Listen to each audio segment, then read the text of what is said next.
नमस्कार. ठरलं तर मग या मालिकेच्या आजच्या भागामध्ये काय होणार आहे ते आपण पाहू. सुरुवातीलाच आपण पाहतो की शिवानी साक्षीला बोलत असते, तुम्ही जे सांगाल ते मी करायला तयार आहे, सांगा काय करायचं. साक्षी तिच्या हातात पैसे देत बोलते, अगं मला वाटलंच होतं की तू आईचाच विचार करशील.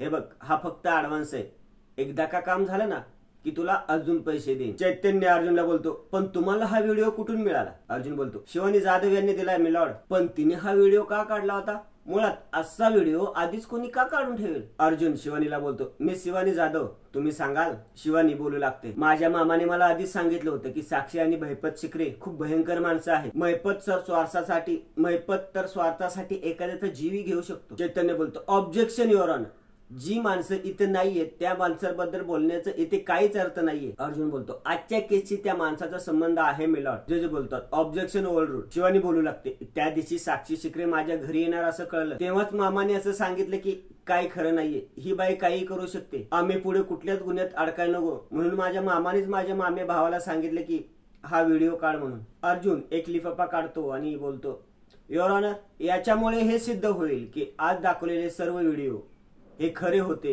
आणि त्यांच्या तारखांमध्ये 1-2 दिवसांचाच फरक आहे. आय होप की ऍडव्होकेट गडकरी यांना आज पटलं असेल की कोर्टात सादर झालेले सर्व पुरावे आज खरे होते आणि त्यांचे क्लायंट आजपर्यंत कोर्टात फक्त खोटं बोलत आलेले. मिस शिवानी जाधव, तुम्ही जाऊ शकता. शिवानी तिच्या जागेवर जाऊन बस. अर्जुन पुढे बोलू लागतो, मिलॉर्ड, मला मिस साक्षी शिकरे यांना शेवटचा प्रश्न विचारायचा आहे, त्यासाठी त्यांना विटनेस बॉक्स मध्ये बोलवण्याची परवानगी हवी. साक्षी पुढे येते. अर्जुन पुढे बोलू लागतो, मिस साक्षी शिकरे, तुमच्या रेसलच्या व्हिडिओ, शिवानी जाधवच्या घरच्या व्हिडिओ यांच्याबद्दल तुम्हाला काय बोलायचंय. साक्षी गप उभी राहते. अर्जुन पुन्हा तिला विचारतो, मी साक्षी शिकरे, काय बोलायचंय तुम्हाला, काय उत्तर आहे तुमच्याकडे. साक्षी अर्जुनकडे बघत सुद्धा नाही, ती खाली बघून उभी राहते. अर्जुन बोलतो, आता तुमच्याकडे काही उत्तर नाहीये, राईट. युअर ऑनर, मी कोर्टाला विनंती करतो की मी साक्षी शिकरे यांना कोर्टाची फसवणूक केली म्हणून, कोर्टात खोटे पुरावे दिले म्हणून जास्तीत जास्त शिक्षा करण्यात यावी. आज कोर्टामध्ये हे सिद्ध झालंय की विलासच्या खुनाच्या रात्री पार्टीमधून बाहेर गेल्या होत्या आणि म्हणूनच त्या वात्सल्य आश्रमात असण्याचे चान्सेस खूप जास्त प्रमाणात वाढले, कारण तेच लपवण्यासाठी त्यांनी इतकी मेहनत घेऊन एवढा ड्रामा क्रिएट केला. याचा एकच अर्थ होतो मिलॉर्ड की विलासचा खून साक्षी शिकरेनेच केला. जस्ट त्यांचा निकाल देतात. आज कोर्टापुढे सादर झालेले साक्षीदार आणि पुरावे हे सिद्ध करतात की शिवानी जाधव जरी माफीच्या साक्षीदार असल्या तरी त्यांनी आधी खोटी साक्ष दिली होती. कोर्ट त्यांना त्याबद्दल 10,000 रुपये दंड ठोठावत आहे. तसेच कोर्टाला असे आढळले आहे की साक्षी शिकरे यांनी कोर्टाची दिशाभूल केलेली. विलासचा खून झाला त्यावेळेला त्या पार्टीत नव्हत्या, पण त्यांनीच विलासचा खून केला याबद्दल ठोस पुरावे नसले तरी तशी शक्यता नाकारता येत नाही. हे कोर्ट साक्षी शिकरे यांना दोषी मानत आहे. कोर्ट पोलिसांना सूचना देते की साक्षी शिकरे या पार्टीतून निघाल्यावर कुठे गेल्या होत्या याची कसून तपासणी करावी. Court is urgent. सर्वजण उठून बाहेर जातात. प्रिया नागराजला बोलते, किती भयंकर आहे सगळं, साक्षी थेट तोंडावर पडली, आता ती खुने व्हायला कितीसा वेळ लागणार आहे. नागराज तिला बोलतो, अगं हे सगळं हितच बोलशील का, कोणी ऐकलं तर, चल बाहेर चल. तो तिला बाहेर घेऊन जातो. रविराज अर्जुन जवळ येतो आणि बोलतो, अर्जुन कॉंग्रॅच्युलेशन्स, तुझा खूप खरंच अभिमान वाटतो मला. रविराज सायलीलाही बोलतो, आणि तुझंही अभिनंदन, लवकरच या केसचा निकाल तुमच्या फेवर मध्ये लागेल याची खात्री आहे मला. यावर सायली बोलते, तुमचे आशीर्वाद आहे ना सर, मग बिलकुल तुमच्या मनासारखं होईल. आणि आज सगळ्यांनी आम्हाला खूप विजयाच्या जवळ आणून ठेवलंय. आणि रविराज निघून जातो. अड्यात मधुभाऊ तिथे येतात. मधुभाऊ अर्जुनचा हात हातात घेतात आणि बोलतात, जावई बापू तुम्ही कमाल आहात बघ. आधी महिपत शिकरेचा खरा चेहरा तुम्ही कोर्टासमोर आणला आणि आता साक्षीचा. आता तो दिवस काही दूर नाही की ज्या दिवशी तुम्ही कोर्टाला पटवून द्याल की मी जे बोलत होतो ते खरंच बोलत होतो, की विलासचा खून साक्षीनेच केला. मी आजचा हा दिवस पाहतोय तो केवळ तुमच्यामुळे. तुरुंगातून सुटल्यानंतर जावई बापू फक्त एकच इच्छा उरली, माझ्या या जाऊ बाळाचं पहिलं बाळातपण माझ्या आश्रमात व्हावं असं वाटतं. अर्जुन आणि सायली एकमेकाकडे बघतात. मधुभाऊ बोलत असतात, आणि मला खात्री आहे तो दिवस माझ्या आयुष्यात लवकरात लवकर येणार आहे आणि तोही तुमच्यामुळे. असेच जोडी गोडीने राहा, एकमेकाला सांभाळा. कुसुम सांभाळ ग. इकडे घरी चैतन्य साक्षीवर खोटा खोटा रुसलेला असतो. साक्षी बोलत असते, आय एम सॉरी. चैतन्य, अरे प्लीज एकदा बघ तरी माझ्याकडे. साक्षी मनात बोलते, यावेळी चैतन्य सहजासहजी घोळात नाही येणार, मला खूपच ऍक्टिंग करावी लागेल. साक्षी चैतन्य जवळ जाते, बोलते, आल्यापासून एकही शब्द बोलला नाहीस तू माझ्याशी, प्लीज काहीतरी बोल माझ्याशी. आणि ती चैतन्याच्या हाताला हात लावते. चैतन्य तिचा हात बाजूला ढकलतो. चैतन्य तिला बोलतो, मला ना तुझ्याशी बोलायची इच्छा आहे ना तुझं काय ऐकून घ्यायची. आणि चैतन्य बाहेर चाललेला. ती चैतन्याचा हात पकडते. चैतन्य प्लीज, चैतन्य प्लीज, तुला आपल्या प्रेमाची शपथ आहे. चैतन्य बोलतो प्लीज हात लावू नकोस. प्रेम, प्रेम या शब्दाचा अर्थ तरी कळतो का ग तुला? प्रेम म्हणजे विश्वास. खऱ्या प्रेमामध्ये ना कोणीच कोणाशी काही लपून ठेवत नसतं. यावर साक्षी चैतन्याच्या जवळ जात बोलते मी तुझ्यापासून काहीच लपवलेलं नव्हतं चैतन्य, पण हे सगळं. चैतन्य बोलतो थांब, तू अजिबात माझ्याजवळ यायचं नाही. साक्षी, तू ना माझा खूप मोठा विश्वासघात केला.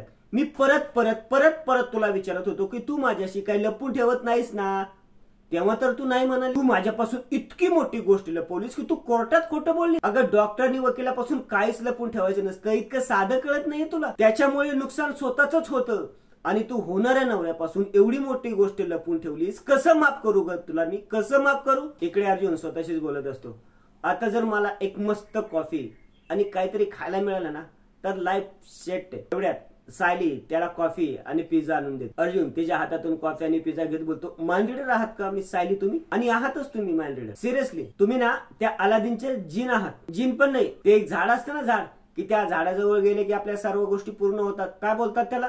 सायली बोलते कल्पवृक्ष. हा ते आहात. इथे मनात विष आली की डायरेक्ट समोर. वाह. त्यावर सायली बोलते सर कल्पवृक्ष तर तुम्ही आहात. साक्षीचा खरा चेहरा जगासमोर यावा ही तर माझी इच्छा होती आणि तुम्ही ती पूर्ण केली. तुम्ही बघितलं ना मधुभाऊंच्या डोळ्यात किती दिवसांनी असा आत्मविश्वास दिसला. अर्जुन बोलतो हे सगळे यश माझं एकट्याचं नाहीये, तुमचं आणि चैतन्याचं आहे. तुम्ही दोघांनी जर मदत केली नसती ना तर यातील काहीच घडलं नसतं. पण सर तुम्ही ऐन वेळेला कोर्टामध्ये पुरावे सादर केले. तो साक्षीचा व्हिडिओ शिवानीच्या घरातला तो कुठून आला सर? तो तुम्हाला कसा मिळाला आणि कधी? आम्हाला त्या व्हिडिओ बद्दल तुम्ही काहीच सांगितलं नव्हतं. यावर अर्जुन बोलतो कारण तो बॉम्ब लास्ट मोमेंटला फोडायचा होता. तुम्हाला आठवतं तुम्ही मला सांगितलं होतं की शिवानीला स्टडी रूम मध्ये घेऊन जा, ती तिथे अभ्यास करत बसली तर कोणालाही डाऊट येणार नाही. अर्जुन सायलीला सांगू लागतो. अर्जुन शिवानीला स्टडी रूम मध्ये घेऊन जातो आणि बोलतो तू इथेच बस, ते पुस्तक घे आणि वाचत बस, म्हणजे जरी कोणी आलं तरी त्यांना वाटेल की तू वाचत बसली. अर्जुन तिथंच पुस्तक वाचत बसतो. अर्जुन स्वतःशीच बोलतो उद्याच्या हिअरिंग मध्ये एकच प्रॉब्लेम आहे की साक्षीने शिवानीला पैसे दिले. हे जरी आपण सांगितलं तरी याच्याबद्दल आपल्याकडे काहीच पुरावा नाही आणि प्रूफ शिवाय साक्षी निष्ठून जाईल. अर्जुन शिवानीला बोलतो शिवानी बरं मला सांग, साक्षी शिकडे जेव्हा पैसे द्यायला आली होती तुमच्याकडे त्याचा काय पुरावा आहे का? नाही म्हणजे जनरली या गोष्टींचा पुरावा नसतोच, पण तरी मी विचारतोय. शिवानी बोलते आहे सर, खूप मोठा पुरावा आहे. अर्जुन बोलतो कुठला?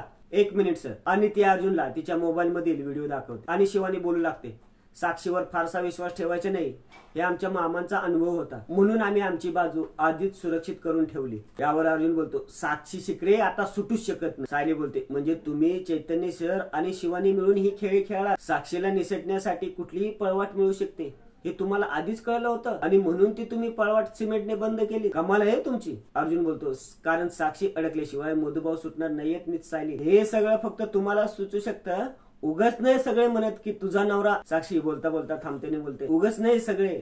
ऍडव्होकेट अर्जुन सुभेदारांचं कौतुक करत सर खरंच आज तुम्ही खूप खूप मोठं यश मिळवलं. अर्जुन मनात बोलतो मला खरं यश तेव्हाच मिळेल मिसेस सायली जेव्हा मी मधुभाऊंना सोडवेल आणि तुम्हाला प्रपोज करेल. आणि आजचा भाग इथेच संपतो. पुढील भागामध्ये आपण पाहतो की अर्जुन सायलीशी बोलत जातो. साक्षी त्या रात्री आश्रमात आली आणि तिनेच विराजचा खून केला. आता चैतन्य त्या खुनाचे पुरावे त्या किल्लर कडूनच मिळेल. इकडे नागराज आणि प्रिया डेड बॉडी आणून टाकून देतात आणि प्रिया बोलते किल्लेदार आणि सुभेदार या दोन्ही फॅमिलींना कळू देत की त्यांची प्रतिमा आता कायमची गचकली आहे. इकडे चैतन्य साक्षीचा आणि त्याचा व्हिडिओ शूट करत असतो. चैतन्य बोलत असतो आता खरं खरं मला सांग विलासच्या खुनाच्या रात्री नक्की काय घडलं होतं? साक्षी बोलू लागते त्या खुनाच्या रात्री. चैतन्य बोलतो ते जर तू मला खरं सांगितलं तर मी तुला सोडवू शकेन ना. साक्षी बोलते विलासचा खून झाला त्या रात्री मी